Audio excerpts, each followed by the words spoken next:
Tadakimasu. Ayan guys, for today's ulam, tayo ay nakabili ng sariwang puset na isasashimi natin. Tapos nakabili rin tayo ng hirasu na isda. Papakita ko sa inyo kung paano tayo mag-setup ng sashimi. Ang swerte nyo guys, kapag malapit kayo sa tabing dagat nakatira, pwede nyo itong gawin anytime. So unang muna guys, meron tayo ditong tubig. Ayan, ang gagawin natin, maglalagay tayo ng ating pande-decorate na wakame. Ito yung dried wakame natin na mabibili nyo lang sa Sweet Life Shopping Store. Ayan. Pag-decorate lang natin yan guys. Hintayin lang natin yan umalsa guys. Tapos ang gagawin natin ay maghihiwa tayo ng ating puset. Mabilisan lang to guys kasi itong puset natin ay sariwang sariwa. So ayan guys, pinanasan lang ng lola nyo. Tapos ito ting isa. Alam nyo ba, paborito ko ang sariwang puset. Pag fresh lang ako nakain ng puset. Ito actually kanina, ano pa siya, transparent pa siya, no? So, ito yung isa sa mga pinakamasarap na part ng sashimi, guys. Itong tenga niya. Hindi ako expert dito, guys, ha? Pero gagayahin ko lang yung paano nilinis yung puset.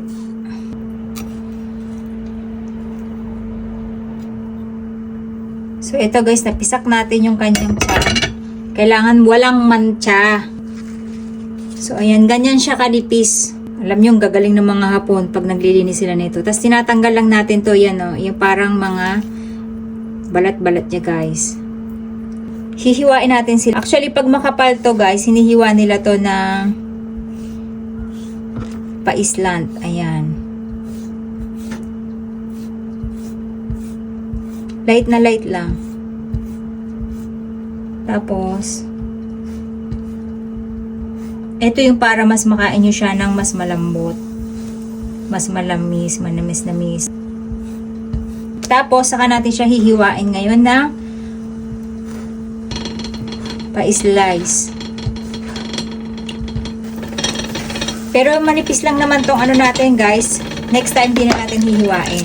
Ating wakame. Ayan. So, ang gagawin natin ay pipigain na natin siya.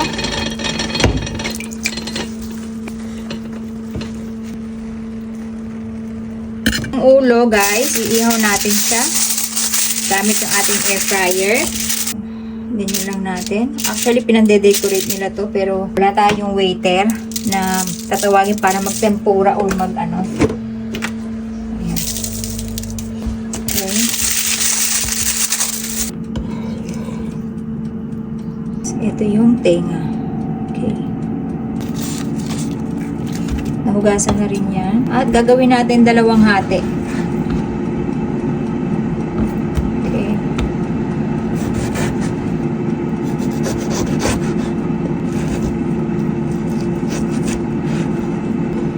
Ito yung isang part natin na masarap. Ayan, bumaligtad. Alam nyo guys, sa Pilipinas gusto ko tumira sa tabing dagat para anytime nakakain tayo ng fresh na isda. Gagawin lang natin, maglalagay tayo ng wasabi. Ayan, guys, meron na tayong ulam, sashimi na puset at hirasu. Let's eat! Tapos guys, pwede tayong gumawa ng mabilisan ng shawamushi. So, ito yung ating mushroom.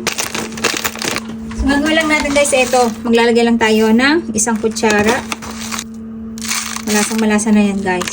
Tapos, lalagay lang natin siya ng mainit na tubig and then, i-range lang natin for ilang minuto. Ayan guys, nilagyan lang natin siya ng mainit na tubig para maluto tong ating mushroom at saka natin siya i-range. Tikman natin.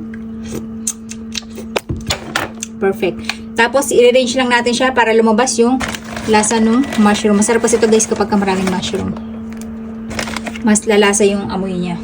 Babati tayo ng ayan, naglagay tayo ng 3 itlog guys. Tapos, ito guys, yung ating instant soup. Ganyan. So, dito maraming instant na soup. At healthy din yan guys, kahit nasabihin mong instant siya. Kasi dito, lahat may igsi ang expiration. Kaya, ibig sabihin ay wala yung mga preservatives. So, meron tayo ditong wakame, meron tayong tofu, meron tayong 4 na choices actually. May negi or yung scallion. So, lahat yan ay dito tayo sa tofu. Ayan. So, ito na guys yung ating soup. Hahaluin lang natin siya maigi. Kung makikita nyo, humalo na yung ating mushroom. Ayan, naluto na siya. Tikman natin. Perfect. Grabe, ang sarap. Saka natin, babatiin tong ating itlog. Tapos, ihahalo lang natin to dito, guys. Ayan. Okay. Tapos, ilalagay natin dun sa ating lalagyan.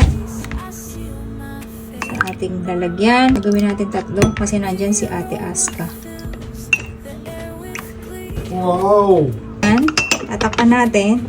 At ilalagay sa range. Let's eat, guys! At ito na yung ating miso soup. Ayan. Ininit lang natin ng konti kasi para mainit-init kasi lalamig siya ng konti dahil nilagay natin yung miso. Tapos, ito na yung ating Georgian chawamushi. Hindi ko nalagay yung hapa. Wow. Hapa wasarita. Hapa mo tingnan ka. Tapos, ito yung ating nato. And then, ito yung ating sashimi na puset. And then, yung ating isda na puset, na sashimi. And then, yung ating mentaiko o yung itlog ng isda na binulo din. Ayan. Let's eat, guys. Okay. Ito yung ating chawamushi. So, ganyan yan, guys, para social. O, di ba? Tapos, yung isa natin, natuyo. Natuyo na. Kasi hindi natin tansyado yung ating oven, masyadong mainit. Let's eat, guys. Ayan na yung ating mga ginawang lunch. Tapos, itikman muna natin yung ating chawamushi kasi tumitigas na siya. Itadakimasu. Medyo napadaming itlog natin.